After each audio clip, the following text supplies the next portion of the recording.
ज्यादा ही पाप करते हैं। जैसे चोरी पाप कर्म है,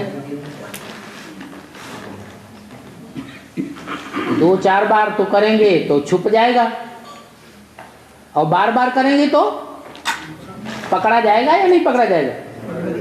और पकड़ा जाएगा तो जेल में डाला जाता है। तो ऐसे ही ईश्वरीय ज्ञान में भी जो चलने वाले हैं और ईश्वरीय मर्यादाओं के बरखिलाफ 2-4, 8 बार नहीं, बार बार बरखिलाफी करते हैं।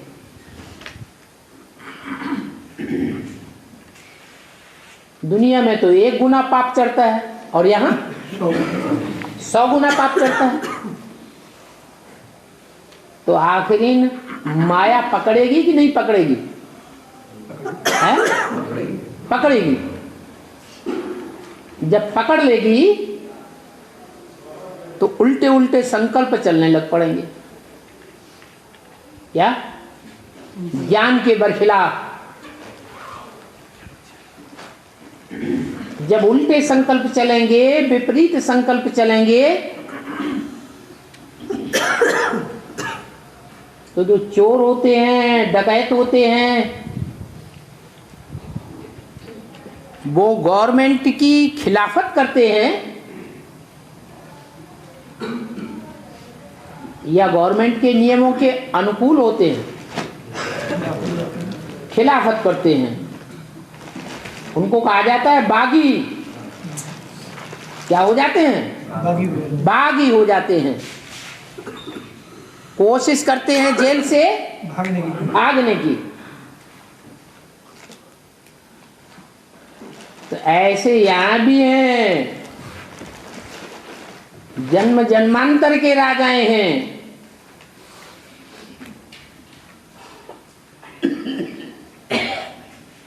प्रजा वर्ग के लोगों ने पाप ज्यादा किए हैं या राजाओं ने ज्यादा पाप किए हैं? राजाओं ने ज्यादा पाप किए हैं। और वो राजाएं उतने पापी नहीं हुए हैं। क्या? लेकिन राज परिवार में चलने वाले जो भांति हैं राज घराने के, वो ज्यादा कहर ढाते हैं, ज्यादा पाप करते हैं, ज्यादा अहंकार उनको चढ़ता है, या राजा रानी को ज्यादा अहंकार होता है? जो राज परिवार के भांति होते हैं, माना कौन सी लिस्ट है? वो लिस्ट कौन सी है? तुम्हारे पास तो लिस्टें आ गई ना, 16,000 की लिस्ट। जिन 16,000 के बारे में बोला है कि 16,000 की लिस्ट में जाने से तो अच्छा है प्रजा वर्ग में चला जाए और साहूकार बनता रहे।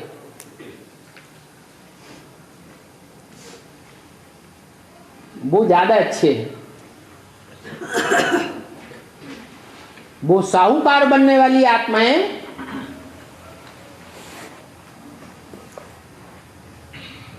उतनी जेल नहीं भोगेंगी। कब?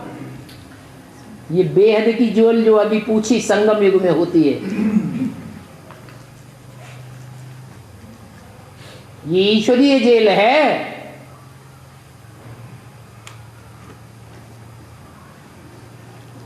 राज परिवार में कितनी आत्माएं आती हैं? राज परिवार में आने वाली आत्माओं की संख्या टोटल कितनी है? 16,108। 16,108 जो राजाएं और राजघराने के भांति हैं, उनको द्वापर और कलयुगी दुनिया में इतना अहंकार चढ़ा हुआ रहता है कि वो किसी को कुछ भी समझते ही नहीं। कलयुग के अंत में जब भगवान आता है तो उन पाप करने वालों को, जिन्होंने बहुत ही पाप किए हैं, बहुत ही दुख दिया है, उनको फिर ऐसी जेल भुगतनी पड़ती है। वो सरेंडर होने वालों की लिस्ट है या नॉन सरेंडर की है? हैं? हैं? सरेंडर होने वालों की लिस्ट है। फिर कोई सरेंडर नहीं होगा क्या? भगवान के बने और सरेंडर होके रहे और फिर जेल भुगते हैं, वो भी बेहद की जेल। तो भगवान का बनने से फायदा है या नुकसान है? हैं? अरे वो मन से सरेंडर नहीं हुए होंगे ना, वैसे सरेंडर होंगे। कैसे? जब सरेंडर होते हैं तब सतो प्रधान होते हैं या तमो प्रधान होते हैं? तब सतो प्रधान होते हैं। बाद में दुनिया की हर चीज जैसे चार अवस्थाओं से गुजरती है, वैसे सरेंडर होने वाले भी चार अवस्थाओं से गुजरते हैं। सब एक जैसा नहीं गुजरते। तो जिन्होंने ज्यादा पाप किए हैं वो फिर सरेंडर होने के बाद जो चार संबंध के आधार पर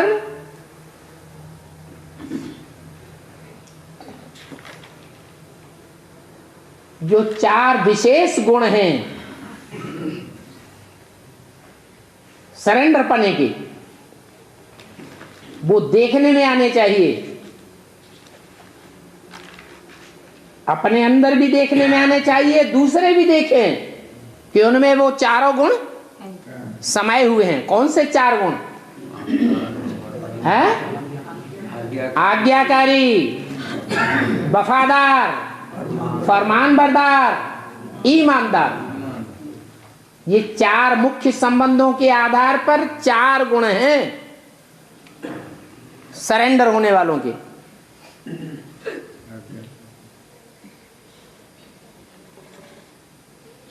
सरेंडर कागज और स्टाम्प पेपर पर भी लिख करके होते हैं, और सरेंडर अंदर से भगवान के सामने अंजाम करके भी होते हैं कि बाबा अब ये सब कुछ आपका है।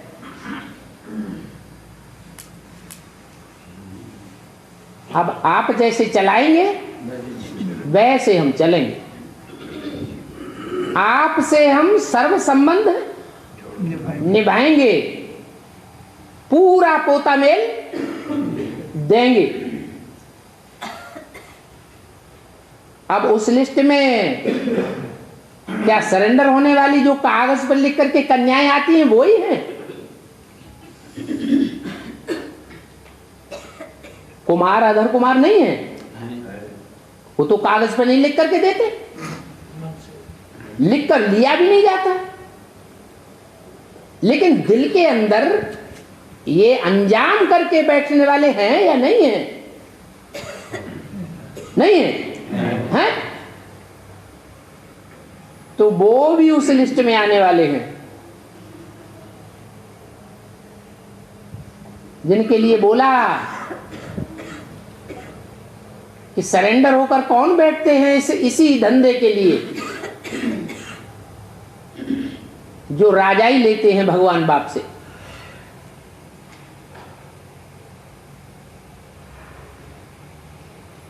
तो वो चाहे कन्याएं हों, चाहे अधर कुमारियां हों, चाहे कुमार हों, चाहे अधर कुमार हों,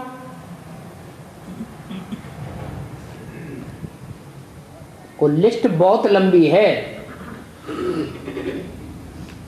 आखिरी में वो लिस्ट कितनों की होगी? है? उस सरेंडर होने वालों की लिस्ट में कितने नंबर्स होंगे आखिरी? है 16,108 होंगे। उनमें से 108 तो राजाई की पक्की स्टेज प्राप्त कर लेते हैं। बाकी जो 16,000 हैं वो राजाई की पक्की स्टेज प्राप्त नहीं करते। वो फर्स्ट क्लास माला नहीं है, वो 16,000 की थर्ड क्लास माला में आते हैं। तो ऐसे 16,000 की माला में जो आने वाले हैं उनमें भी कैटेगरीज हैं। कितनी कैटेगरीज हैं? नहीं, 8 धर्म हैं। अष्टदेव है ना, उनके पूर्वज कितने हैं? 8 अष्टदेव हैं, तो 8 देवियां भी तो हैं, नहीं है? हैं? तो वही 16 कैटेगरीज हैं।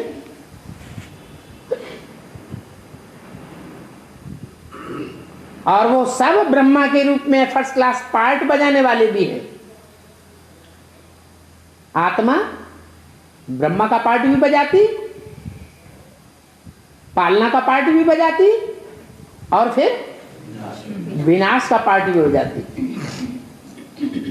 राजा है तो स्थापना भी करता राजाई की, फिर प्रजा की पालना भी करता है, और जब तंग आ जाता है तो राजाई खलास करने का भी वो निमित्त बनता है। तो 16,000 की मूल आत्माएं जो वर्ग में बांटने वाली हैं वो 16 हैं।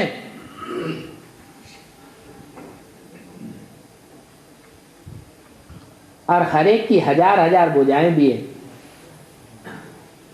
क्या कितने सहयोगी हैं? जैसे राज परिवार होता है, कोई राज परिवार में एक तो युवराज बन जाता है, वो राजा बनेगा, बन जाता है। बाकी जो दूसरे भाई होते हैं वो राजा तो नहीं बनते। लेकिन राजा भले न बने, लेकिन अपनी अपनी पावर तो इकट्ठी करते हैं। अपने अपने फॉलोअर्स बनाते हैं या नहीं बनाते हैं? हैं? बनाते हैं। तो जो उनके फॉलोअर्स बनते हैं वो उनके सहयोगी भुजाएं बन जाती हैं।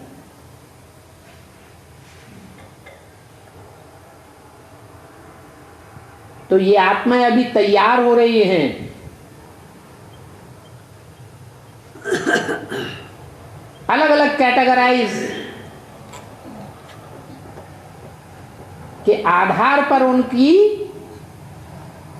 गिनती और पहचान भी क्लियर हो जाएगी। जो राजाई प्राप्त नहीं कर पाते हैं, भगवान बाप से पूरा वर्षा राजाई का नहीं ले पाते हैं, वो फिर फेलियर कहेंगे या पास कहेंगे? हैं? वो तो फेलियर हो गए। फेलियर हो गए का मतलब यह है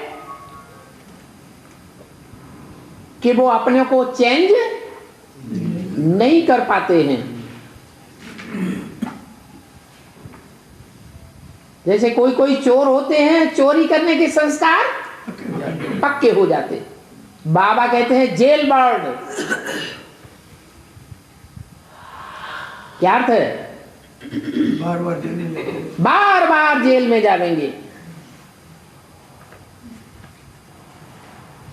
मिसाल दिया है, जैसे उड़ जहाज को पंछी पुण्य जहाज पर आवे। समंदर में जहाज जाता है ना, पंछी उड़ता है फिर उस पर तो जहाज का पंछी होगा, उड़ेगा, कहीं भी उसको जगह तो मिलेगी नहीं, तो कहाँ आ जाएगा? जहाज में। फिर उसी जहाज पे आएगा। वो भाव स्वभाव संस्कार ऐसे पड़े हुए हैं अवज्ञा करने के, बार बार अवज्ञा करेंगे।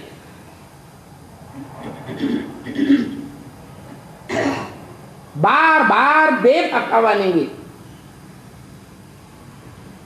जिसके साथ अंजाम किया है वफादारी निभाने का, उसके साथ वफादार नहीं रहेंगे। औरों के साथ वफादारी निभा देंगे। वफादारी जानते हैं?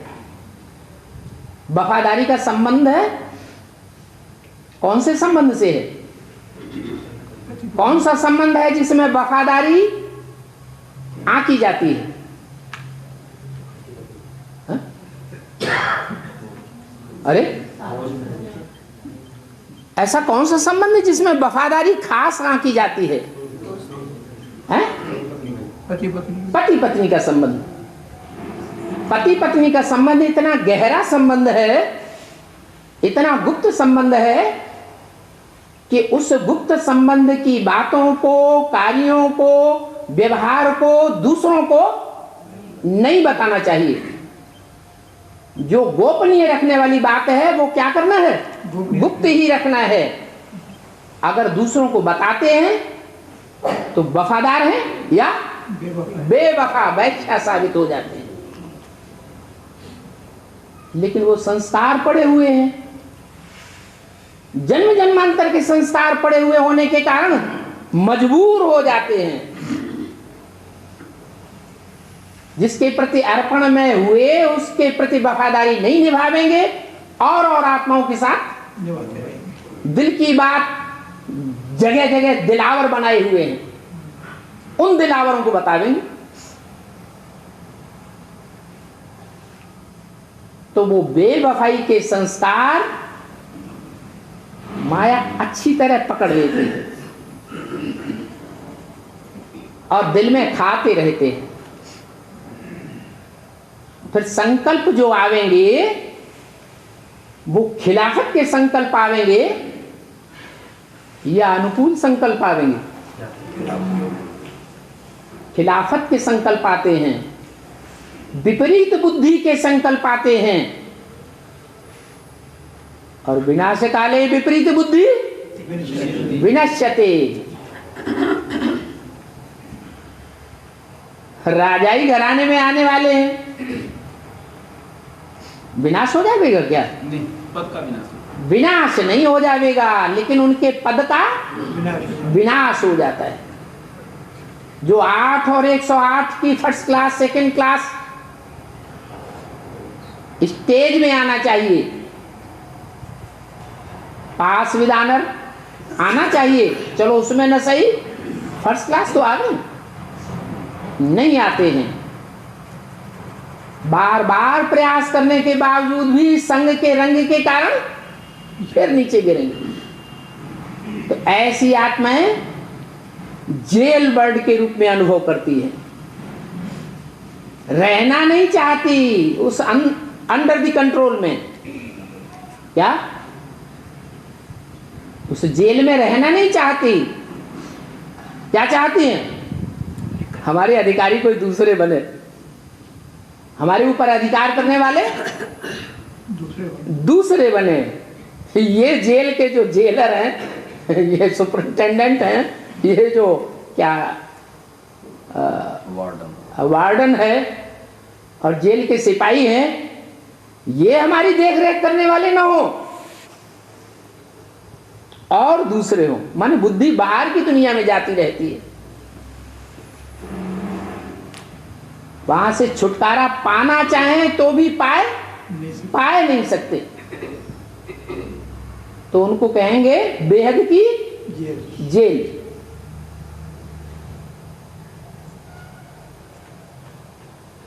वो अंदर के किले में ही नहीं है, कागज पर सरेंडर होने वालों की लिस्ट में नहीं है। जो घर गृहस्थ में रहने वाले हैं और जिन्होंने अंजाम किया है भगवान के साथ पहचान करके, क्या अंजाम किया है? तन मन धन सब तेरा। वो भी अपने को बंधा हुआ अनुभव करते हैं, छुटकारा पाना चाहते हैं, लेकिन वो दुनियादारी के बंधनों से छुटकारा पा नहीं सकते, छटपटाते हैं अंदर से, फिर भी नहीं छुटकारा पाते। तो उसको कौन सी जेल कहेंगे? बेहद की जेल है। और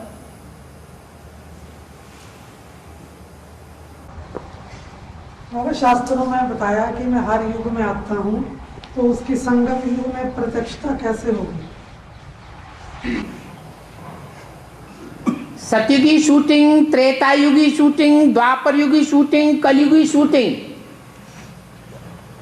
4 युगों की शूटिंग का राज एडवांस में समझ में आया या नहीं आया? आया। अरे जो पूछ रही है माता वो तो बोलने दो। हाँ, पहले तो था दिमाग में, अब पहले दिमाग में था, अब तो उड़ गया। तो किताबों में छपा हुआ फिर पढ़ लो। हैं? एडवांस की किताबें छपी हुई हैं कि नहीं छपी हुई हैं? उसे दोबारा पढ़ लो। अच्छा हाथ उठाओ, ये शूटिंग का राज कितने लोगों की बुद्धि में है? अरे कौन से, कहां से लेकर कहां तक का टाइम है जहां सतयुग की शूटिंग, त्रेतायुग की शूटिंग, द्वापर युग की शूटिंग, कलयुग की शूटिंग का ड्यूरेशन बताया गया है रुद्रमाला के हिसाब से?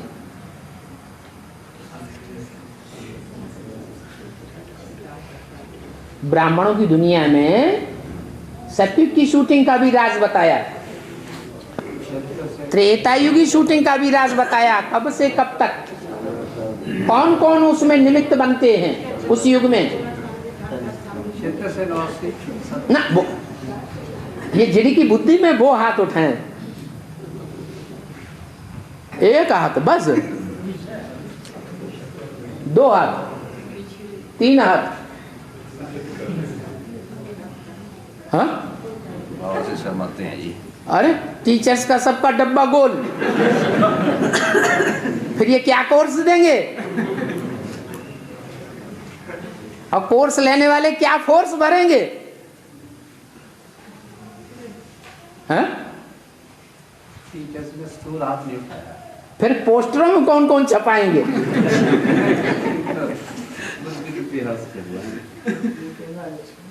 अच्छा बुद्ध रूपी हाथ उठा रहे हैं। अच्छा, और सबको दिखाई नहीं पड़ते हैं। हाँ। तो कहेंगे कि ज्ञान भी 4 अवस्थाओं से पसार होता है। माता जी कहती पहले तो बुद्धि में था, अभी बुद्धि में से उड़ गया।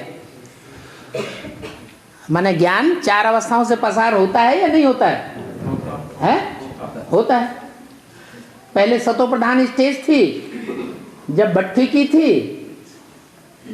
और भगवान के सामने अंदर से अंजाम किए थे, गदगद हुए थे। और अब वो सब बातें अंजाम भी भूलते जा रहे हैं कि हमने भगवान से क्या क्या अंजाम किए थे। वो स्टाम्प पेपर पर लिखा हुआ निश्चय पत्र भी भूलता जाता है तो उसमें हमने क्या प्रतिज्ञा की थी।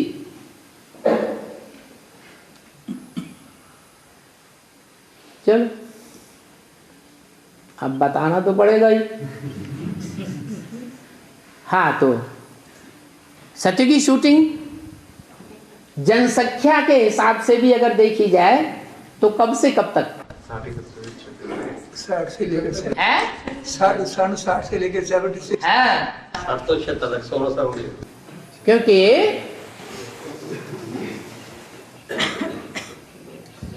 नई दुनिया जब एक्यूरेट शुरू होती है तो आबादी कितनी होती है? 9 लाख।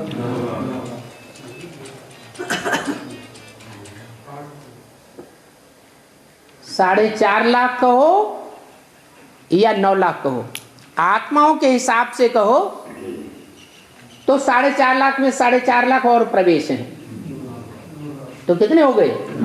9 लाख। यहां से नई दुनिया की शुरुआत होती है।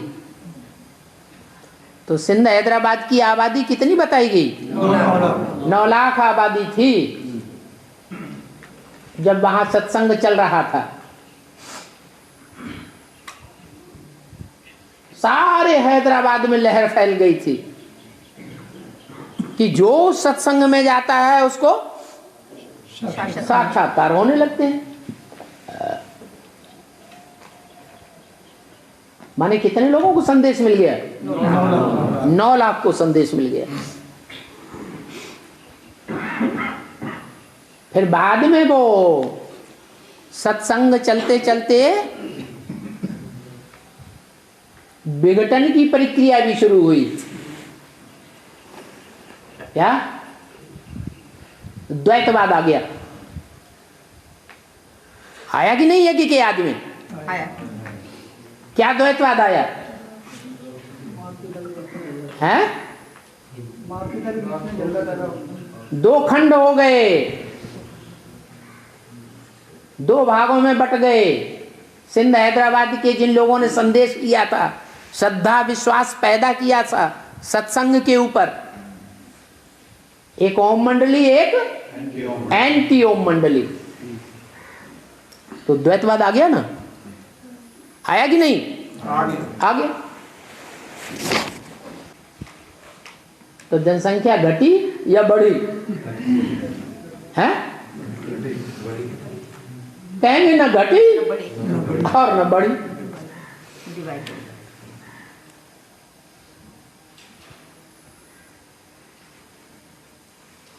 हिंदुस्तान पाकिस्तान का बंटवारा हुआ और द्वैतवाद आने के कारण जो आत्माएं जेल में डाल दी गई, तालों में बंद कर दी गई, उनको छुटकारा मिल गया अचानक और फिर इकट्ठे हो गए। हुए कि नहीं हुए? तो जो इकट्ठे हो गए उनके लिए एक परिवार तैयार हो गया ब्राह्मणों का।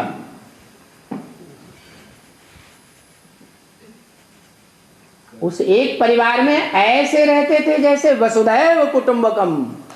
दुनिया भूल गई कि याद रह गई? भूल गई। वहां से फिर शुरुआत हुई।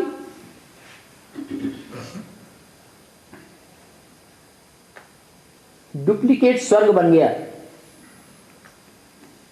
जिसकी यादगार अजमेर में आज भी दिखाई गई है। स्वर्ग का मॉडल अजमेर में बनाया हुआ है। सन 47 से लेकर के फिर जनसंख्या धीरे धीरे बढ़ेगी या घटेगी? बढ़ेगी। वो बढ़ते बढ़ते कितनी हो गई?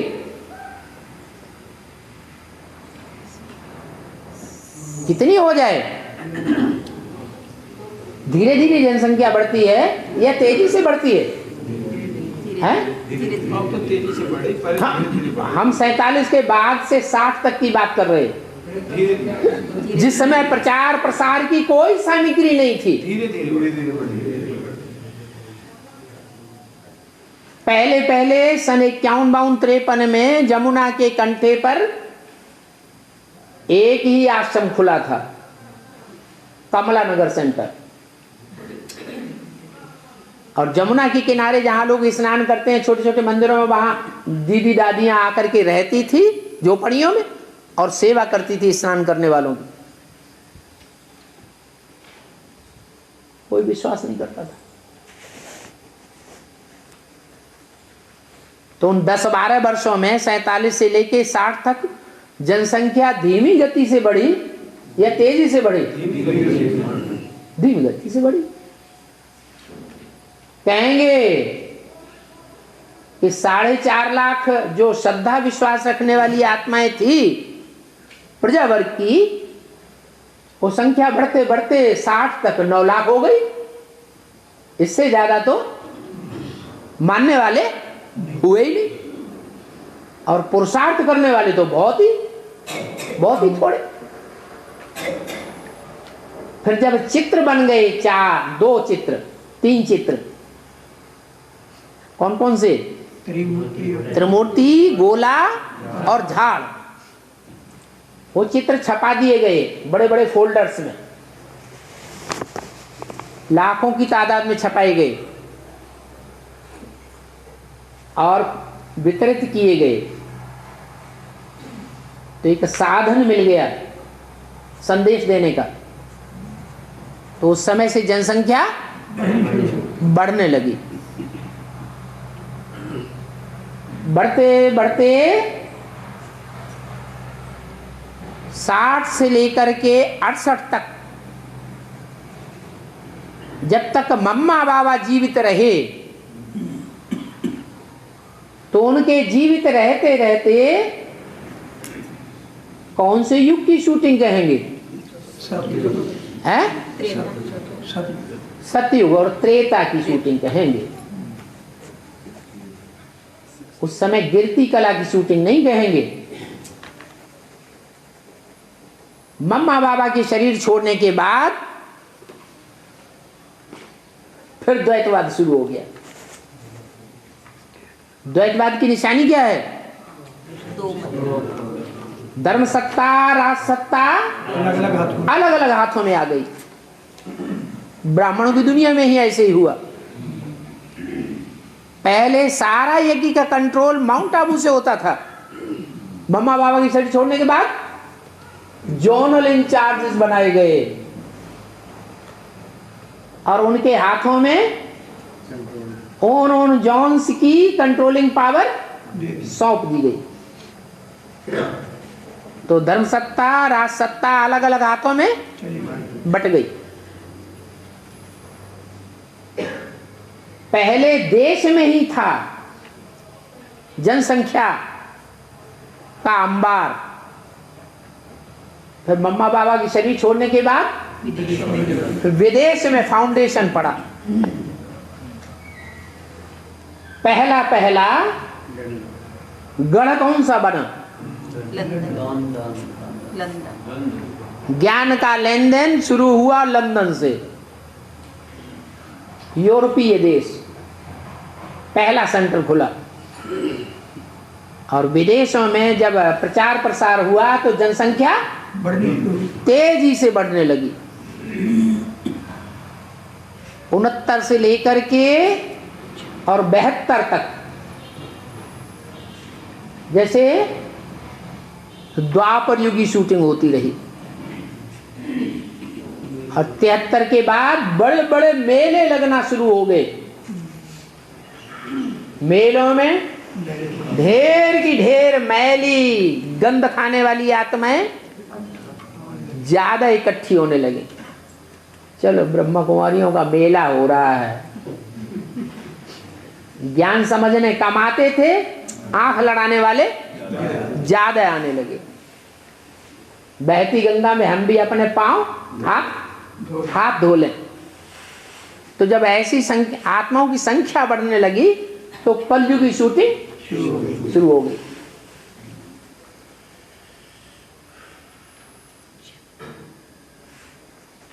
उस समय मैगजीन में भी छपा था,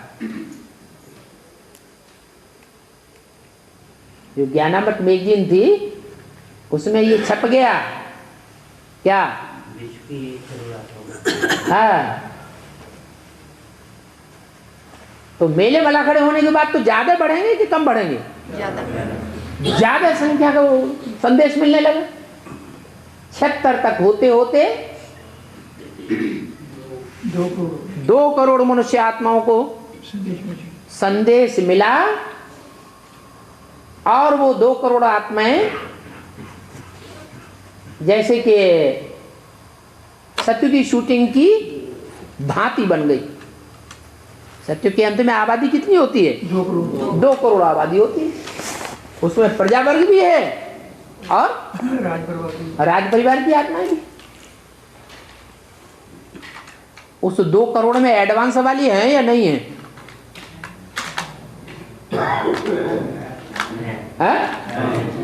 वो कहाँ?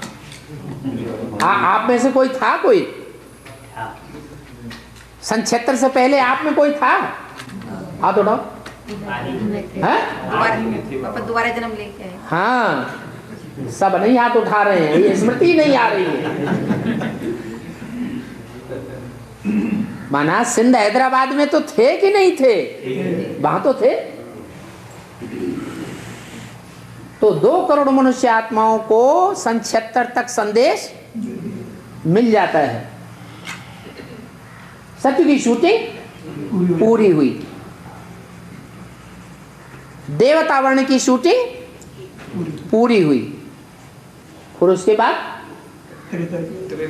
त्रेता युगी क्षत्रिय वर्ण की शूटिंग। क्षत्रियों का काम खास क्या होता है? लड़ाई झगड़ा करना, ये उद्देश्य नहीं है। नहीं, उनका उद्देश्य होता है जो कमजोर लोग हैं, प्रताड़ित लोग हैं, अच्छे लोग हैं, उनकी रक्षा करना, और जो ताड़ना करने वाले हैं, जोर जबरदस्ती करने वाले हैं, आतताई हैं, उनको दंड देना। क्षत्रियों का काम क्या होता है? छत्र माने छत्र छाया। किसके लिए छत्र छाया पैदा करना? जो कमजोर वर्ग के लोग हैं उनके लिए छत्र छाया बन करके रक्षा करना। जो सच्चे ब्राह्मण हैं उनकी रक्षा करना, और जो रावण कुंभकर्ण जैसे ब्राह्मण हैं उनको मार मार बाणों के क्या करना? घायल करना, प्रताड़ित करना, उनको नसीहत मिले कि ऐसा हमको नहीं करना चाहिए। तो ये क्षत्रिय वर्ण के राजाएं हुए हैं हिस्ट्री में। भारतवर्ष में जो राजाएं हुए हैं वो कौन से वर्ण के हुए हैं? क्षत्रिय वर्ण के राजाएं हुए। ये राजाई प्राप्त करने वाली आत्माएं हैं।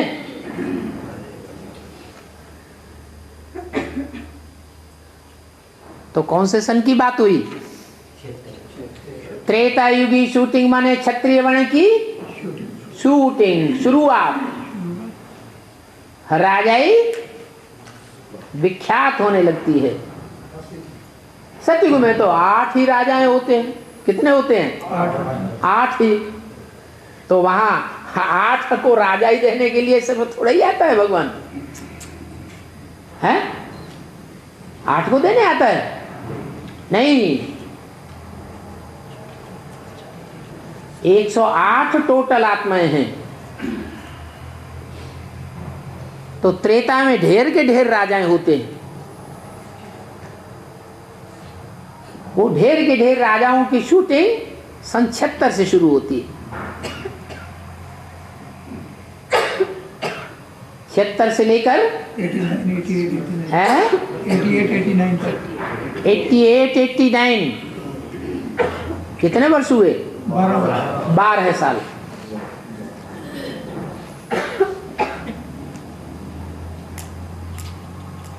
ये 12 वर्ष में क्षत्रिय वर्ण की आत्माओं को संदेश मिलता है।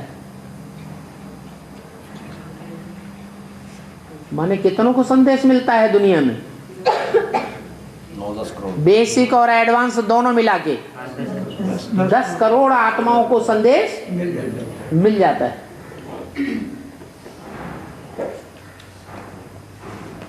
सतयुग में जो आत्माएं निमित्त मात्र प्रत्यक्ष होती हैं, जिनका गोले के चित्र में चित्र छपाई दिया, कौन है वो? है राधा और कृष्ण। माना कौन हुए? दादा लेखराज और ओम राधे मम्मा। सन 76 तक उन्हीं का नाम रूप प्रत्यक्ष होता है निमित्त के रूप में, और उसके बाद 76 से राम सीता वाली आत्माएं वो प्रत्यक्ष होने लगती है। कब तक प्रत्यक्ष होती रहती है? तब तक प्रत्यक्ष होती है जब तक वो राधा कृष्ण वाली आत्माएं या कृष्ण वाली आत्मा 100 साल की उम्र पूरी नहीं कर लेती। उनके 100 साल पूरे होते हैं सन 87 में, और त्रेता युग की शूटिंग की पूर्ति हो जाती है। उसके बाद द्वापर युग की शूटिंग, सतयुग 16 साल, त्रेता युग की शूटिंग 12 साल, तो द्वापर युग की शूटिंग 8 साल। 87-88 से लेकर 87-88 में अव्यक्त बाप दादा 1 साल बिल्कुल नहीं आए थे। सारी ताकत उन्होंने कहाँ लगा दी? वो इंस्पिरेटिंग पार्टी के मुखिया हैं, उन्होंने अपनी सारी ताकत कहाँ लगा दी? बेसिक वालों का ध्यान ही नहीं रहा। एडवांस पार्टी में सारी ताकत लगा दी फाउंडेशन जमाने में, और फाउंडेशन पड़ गया।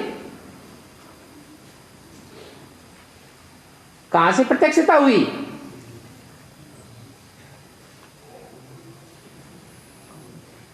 कर्नाटक से। क्या? कर्नाटक और आंध्रा पक्का फाउंडेशन पड़ गया एडवांस पार्टी का। स्वदेशी बाप को प्रत्यक्ष करते हैं या विदेशी? विदेशी बाप को प्रत्यक्ष करते हैं। तो कर्नाटक और आंध्रा है भारत का विदेश, दक्षिण भारत। ढेर के ढेर निकले, और एडवांस पार्टी का फाउंडेशन पक्का हो गया। उस एरिया के लोगों ने भगवान को नहीं पहचाना, और विदेशियों ने तांता लग गया पार्टियों का।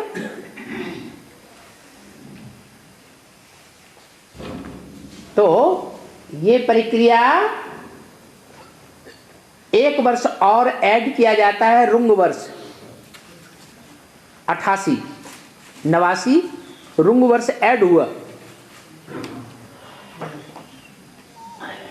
और 90 से ऐसा करिश्मा हुआ जो मुरली में इशारा दे दिया कि कृष्ण का जब जन्म होता है तो बिजली सी कौंध जाती है।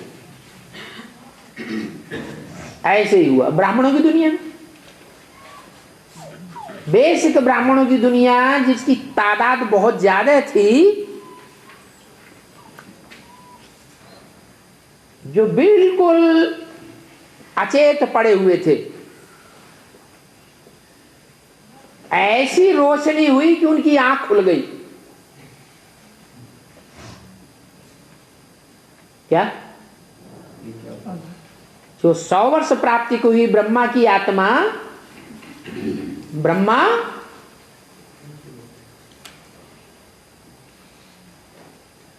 सौ वर्ष की आयु में खत्म हो जाता है। तो ब्रह्मा 100 वर्ष की आयु में खत्म होगा तो जन्म लेगा कि नहीं है? अमरलोक में जन्म लेता है। तो वो अमरलोक चित्रों में दिखाया जाता है, पीपल के पत्ते पर कृष्ण गर्भ महल में बड़े आराम से बैठा हुआ है।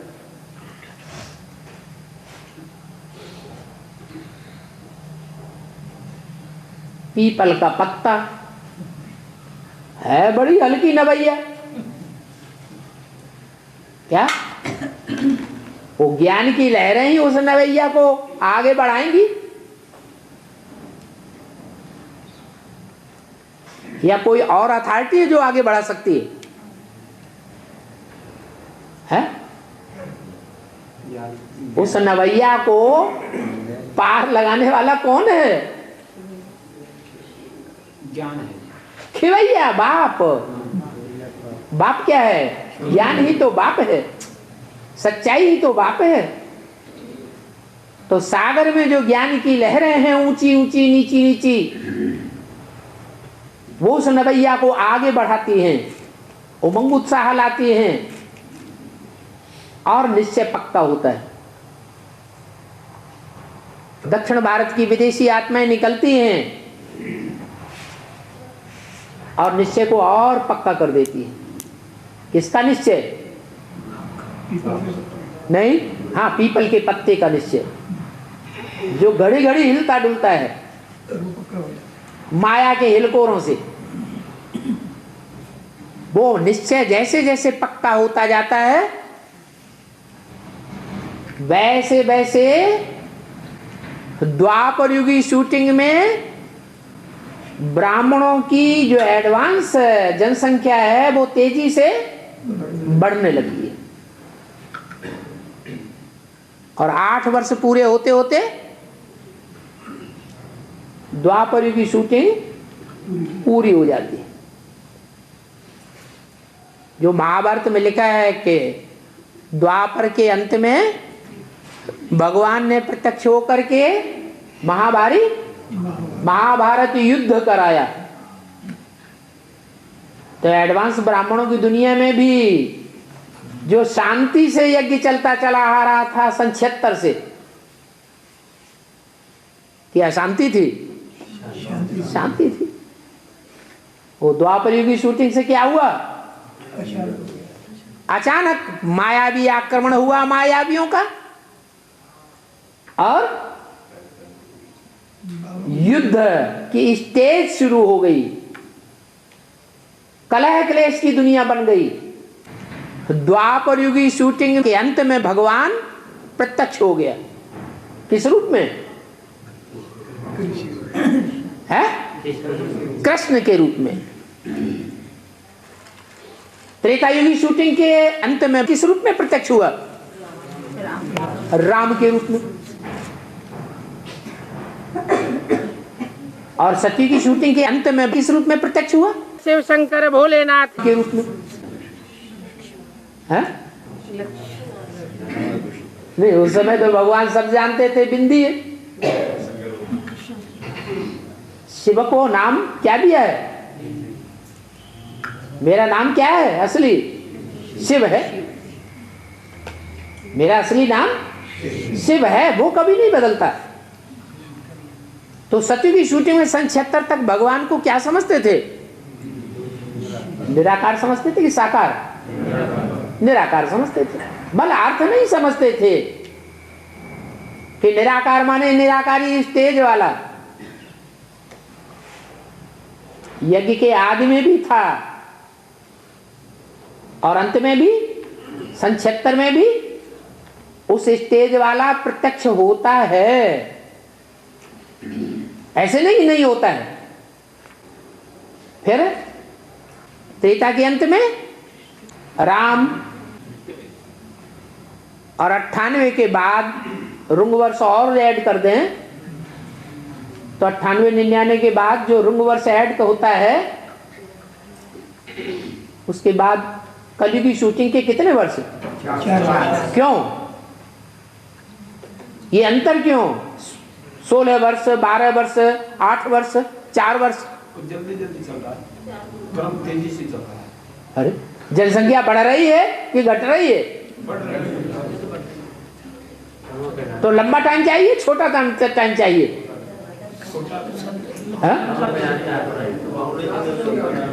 सर खुजलाने लगे। नहीं, वो कहने का मतलब दिव्य गुण धारण करने में टाइम नहीं, और नीचे उतरने में टाइम नहीं लगता। शास्त्रों में लिखा है कलयुग की आयु से द्वापर में दुगनी आयु होती है, द्वापर से त्रेता की तिगुनी आयु होती है, और सतयुग की 4 गुनी आयु होती है। तो सतयुग की शूटिंग 16 वर्ष, त्रेता युग की शूटिंग 12 वर्ष, द्वापर युग की शूटिंग 8 वर्ष और कलयुग की शूटिंग 4 वर्ष। तो 2003 में 1 वर्ष रुंग का जोड़ दिया तो 2004 आया। तामसी शूटिंग भी पूरी हुई। क्या कितने वर्ष पूरे हो गए? यज्ञ के कितने वर्ष पूरे हो गए? अरे हाँ, 66 वर्ष 67 वर्ष पूरे हुए। त्रिदेव हैं, ज्यादा से ज्यादा 100 साल का संगम युग है। तो हर एक मूर्ति के लिए कितना टाइम हुआ? 33 साल। ब्रह्मा बाबा ने जब शरीर छोड़ा तो कितने साल पूरे हुए हैं? 33 साल। ऐसे ही जब ब्राह्मणों की संगमी दुनिया में एडवांस पार्टी का जो प्रत्यक्ष कार्य है ज्ञान की वृद्धि का,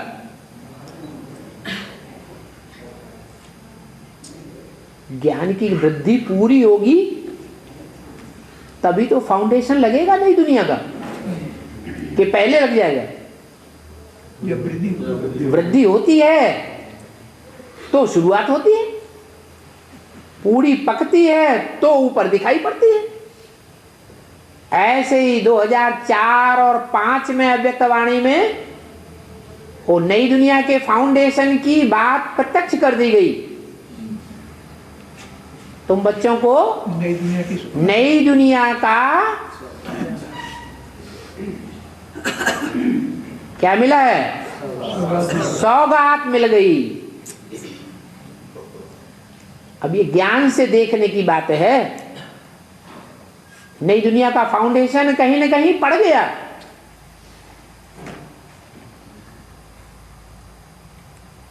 चुनाव होना शुरू हो गया, त्रिदेव भी प्रत्यक्ष हुए। क्या? 3 मूर्तियां शिव की है ना।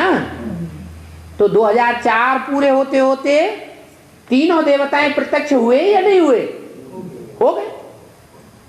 उसके बाद प्रत्यक्षता है अष्टदेवों की, वो फाउंडेशन भी शुरू हो गया। तो 2 देवताओं की शूटिंग पूरी, निमित्त मात्र। फिर कौन सा देवता रह गया? विष्णु रह गया। तो तीसरा देवता 2004 के बाद अपना कार्य तेजी से आरंभ करता है। इसलिए अव्यक्तवाणी में वो भी इशारा दे दिया कि असली सेवा कौन से देश ने शुरू की है? दक्षिण अफ्रीका वालों ने असली सेवा शुरू की है, जो अभी तक न बेसिक ब्राह्मण वालों ने की है और न एडवांस वालों ने की है। तो तीसरी मूर्ति भी प्रत्यक्ष होती है। तीसरी मूर्ति की प्रत्यक्षता सूर्यवंश में होगी या चंद्रवंश में पहले होगी? विजय माला चंद्रवंशियों की माला है, रानियों की माला है। तो प्रत्यक्षता भी कहां से होगी? बच्चा पैदा होता है तो अपने घर परिवार वालों के बीच में पहले प्रत्यक्ष होता है या दुनिया में प्रत्यक्ष होता है? प्रश्न करते हैं विष्णु कहां है?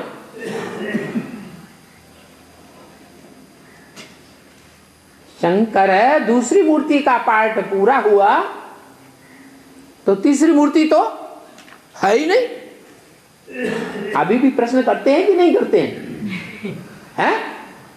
कोई तो ऐसे हैं जट बुद्धि के समझते हैं अरे विष्णु तीसरी मूर्ति का पार्ट शुरू हो गया तो कहीं विष्णु दिखाई नहीं पड़ता है। जैसे भक्ति मार्ग में भगवान कहीं नहीं दिखाई पड़ा तो क्या समझ के बैठ गए, शिवो अहम। ऐसे यहां भी क्या किया, 2004 के बाद कहीं विष्णु नहीं दिखाई पड़ा तो क्या समझ के बैठ गए हैं, विष्णु अहम ब्रह्मास्मि, तो ब्रह्मा सो विष्णु भी अस्मि। अब ये पता नहीं है कि जब विष्णु प्रत्यक्ष होगा तो विष्णु परम पवित्र पार्ट है 33 करोड़ देवताओं के बीच में, ये अपवित्र पार्ट है। सुख शांति का नजारा देखने में आवेगा उस ग्रुप के अंदर कि दुख शांति अपवित्रता और झूठी बातें देखने को मिलेंगी, सुख शांति होगी, नो विषय टाल, विषय विकार का नाम निशान नहीं हो, उसको कहेंगे विष्णु। और विष्णु एक होता है या दो होते हैं, एक होता है। दो आत्माएं प्रत्यक्ष देखने में आए परिपक्व स्टेज वाली, तब कहेंगे विष्णु। तो विष्णु ढेर के ढेर देखने में आ गई। अहमदाबाद में विष्णु, हैदराबाद में विष्णु, बंबई में विष्णु, और तो और फरुखाबाद के नजदीक इटावा विधुना में विष्णु। राम सीता को तो विष्णु का अवतार कहते हैं ना, तो विधुना में राम सीता प्रत्यक्ष हो गए। बड़ा परिवार भी बना लिया, आगरा में, मैनपुरी में, इटावा में खूब फैलाव भी कर लिया।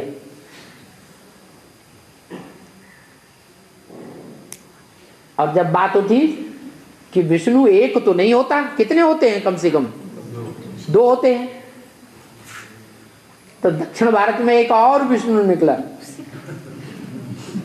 एक युगल।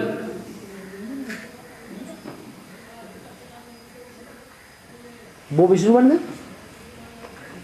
अरे इतने पावरफुल विष्णु तैयार होते हैं कि सरेंडर कन्याओं को भी, जो इंचार्ज कैटेगरी की कन्या है उनको भी तोड़ के ले जाते हैं।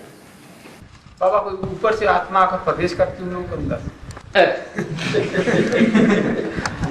वो तो रुद्रमाला में रुद्राक्ष के मणकों में ढेर के ढेर मुख होते हैं। एक मुख होता है क्या है?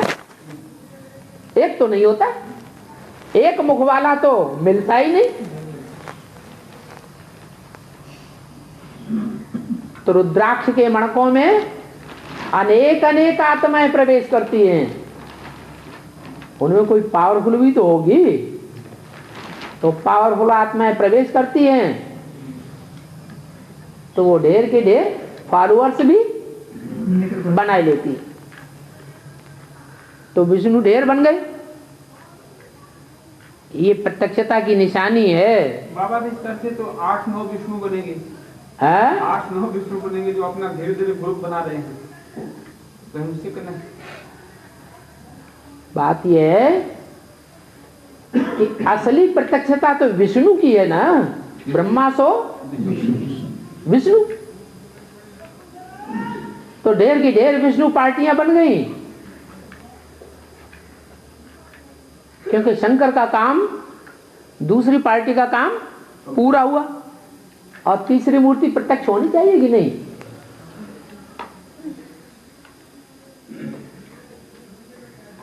इसी जोश खरोश में एक उड़ीसा में भी निकला, फटाफट किताब छपा दिए और उसमें 108 की माला प्रत्यक्ष कर दी।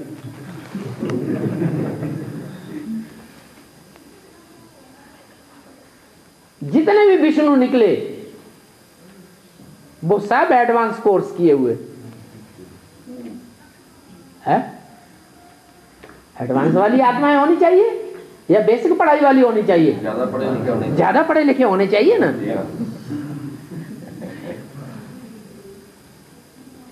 तो खेत में काम करने वाला एक बावला भाई उड़ीसा से निकला, उसने किताब छपा दी, 108 आत्माएं प्रत्यक्ष कर दी। और वंडरफुल बात कि जिनका जिनका नाम प्रत्यक्ष किया उनमें से कई एक उसके फॉलोअर भी बन गए। विजय विहार से भी एक कन्या चकमा दे करके चली गई, वहां जाके कोर्स लिया। अब विजय विहार तो हेड ऑफिस है ना, मम्मा का स्थान है।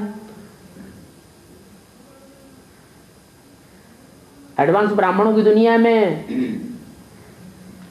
ज्ञान में मम्मा से तो कोई तीखा है नहीं। ब्रह्मा कुमारियों की तो बात ही छोड़ो। तो उस स्टेज में उस ग्रुप में रह करके पढ़ाई पढ़ने वाली कन्या वो बात सुनेगी, पढ़ेगी जाकर वहां, तो वो तो पकड़ लेगी ना बात को। गई तो इसलिए थी कि मेरा नाम 108 की लिस्ट में आ गया, मैं उधर ही जाती हूँ। लेकिन वहां जब सुना जाके तो समझ में नहीं आया, माया ने बल पर मार दिया, लेकिन छोड़ के फिर वापस आ गई। तो ऐसी ऐसी विष्णु पार्टियां ढेर की ढेर तैयार हो रही हैं, और आगे चल के और भी ढेर के ढेर भगवान निकलेंगे, मति भ्रम पैदा करेंगे, सैकड़ों की तादाद में निकलेंगे। क्या अभी साधु संत जो है वो भगवान बन के बैठे हैं। हाँ जी, हाँ जी। तो ये प्रैक्टिकल पार्टी विष्णु के द्वारा फाउंडेशन की निशानी है।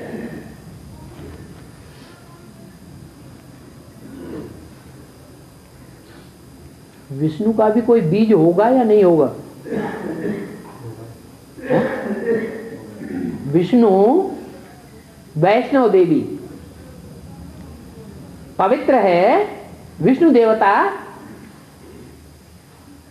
तो पुरुष रूप में पहले प्रत्यक्ष होना चाहिए या स्त्री चोले में प्रत्यक्ष होना चाहिए?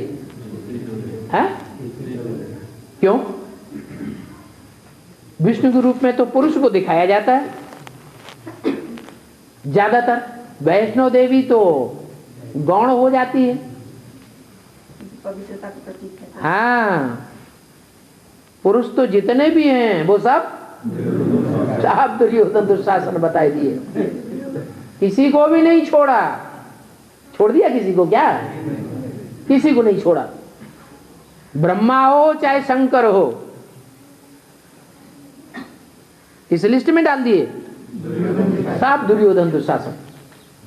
अगर नहीं है तो यूनिटी बना के दिखाए। यूनिटी दिखाई पड़ती है रुद्रमाला में, हैं? यूनिटी के नाम पर एक दूसरे से बात भी नहीं करना चाहते। क्या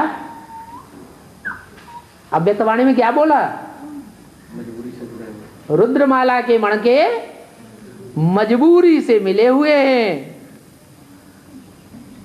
लेकिन दिल से मिले हुए नहीं है। माना यूनिटी है या नहीं है? है? बाहर से यूनिटी दिखाई पड़ती है, अंदर से यूनिटी, दिल बिल्कुल एक दूसरे से टूटे हुए। आपस में एक दूसरे से दिल टूटे हुए हो, ये तो सामान्य बात हो सकती है, लेकिन ऐसा कोई मणका है? नई दुनिया का फाउंडेशन उद्घोषित होने से पहले की बात, ऐसा कोई मणका है? माने 2004-5 से पहले कोई ऐसा मणका होता है जिसका दिल बाप के प्रैक्टिकल पार्ट से जुड़ा हुआ हो, 100% निश्चय बुद्धि दिखाई पड़े? है? कोई होता है? अरे हम 2004-5 से पहले की बात कर रहे हैं। कोई होता है? कोई नहीं होता। अरे तेरी भी होनी चाहिए। है? 83 में तेरी भी होनी चाहिए। फिर कितनी टिकी है? 98 तक भीमसेन के घर में टिकी। उसके बाद कहाँ है? बड़ा भाई तो निश्चय बुद्धि विजयते की जो लिस्ट है उसमें रुद्रमाला के 2 मणके ही माने जाते हैं अंत में। उनमें भी एक तो पुरुष है, दुर्योधन दुशासन की लिस्ट में तो नहीं कहेंगे। प्योरिटी में परिपक्व स्टेज वाला फिर किसे कहेंगे? जो दूसरा मणका है, स्त्री चोला, काशी नगरी के रूप में माना जाता है। वो स्त्री चोला जो है वो ही यूनिटी बनाने में फाउंडर है। ये प्योरिटी के आधार पर यूनिटी रुद्रमाला की फिर भी तैयार होती है। जो यूनिटी बनाने में न लक्ष्मी सफल होती, न पार्वती सफल होती, न सरस्वती सफल होती, वो रुद्रमाला का वो मणका सफल होता। लेकिन वो यूनिटी प्रत्यक्ष दिखाई पड़ती है या पर्दे के अंदर रहती है? इसलिए उसी समय से देखा होगा कि जितनी भी बिल्डिंगें बनती हैं दुनिया में उनको क्या करते हैं? चारों तरफ से पर्दा लगा के सुरक्षित कर देते हैं, कोई की आंख न लगे।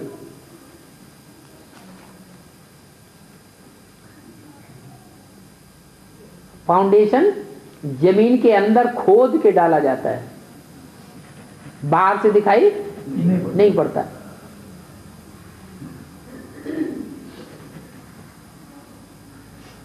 तो माता जी का जो प्रश्न था कि 4 युगों में 4 अवतार कैसे, तो सती की शूटिंग में निराकार, त्रेता युग की शूटिंग में राम वाली आत्मा, द्वापर युग की शूटिंग में कृष्ण वाली आत्मा, और कलयुग की शूटिंग में कलंकीधर, कलंक धारण करने वाला। नरसिंह अवतार ढेर के ढेर अवतार है। उन्होंने प्रश्न किया कि गीता में 4 अवतार की बात है,